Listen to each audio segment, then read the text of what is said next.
Oke.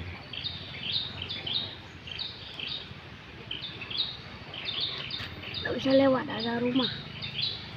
Kita lewat jalan lain aja. Bingung jalan ini, ada rumah.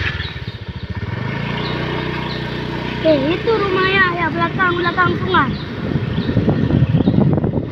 Tadi tutup jalan di belakang.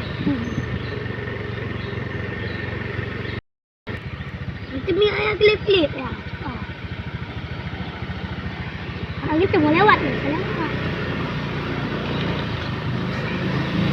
Lewat di sini. Ayo, kita jalan mana ya dapat ini? Belakang mana? Oh, belakang. Ya Allah.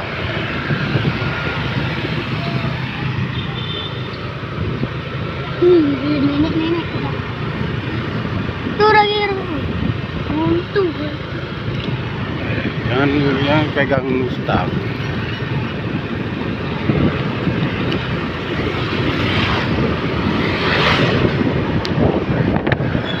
Mobil itu rusak ya depan.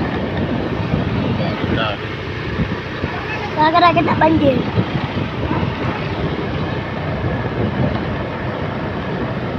Orang tunggu situ mobilnya habis kena banjir. Mobil itu mirip mobil kita tapi kotor.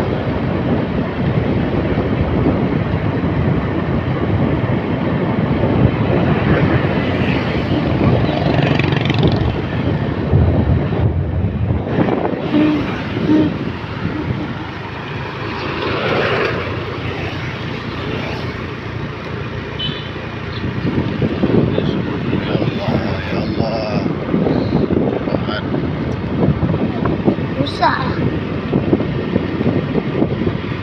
Toko orang kaki.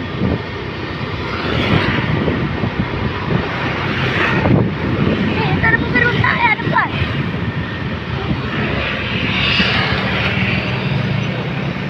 Ada mobil rusak tuh ya. Ada mobil yang rusak di situ. Mobil rusak. Tapi bentuknya masih bagus. Tapi kotor. Kotor banjir.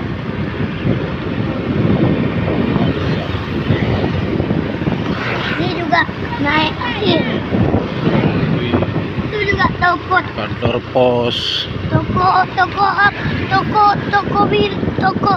Toko kue tuh ya. Jatuh.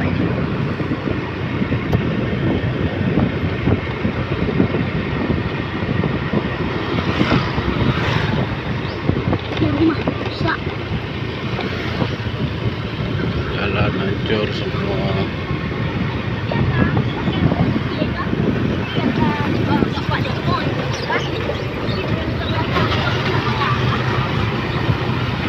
Rumah apa? Jalan hancur semua. Jalan rusak. Ini lagi nggak kotor lah. Tempat rumah rakyat tuh ya.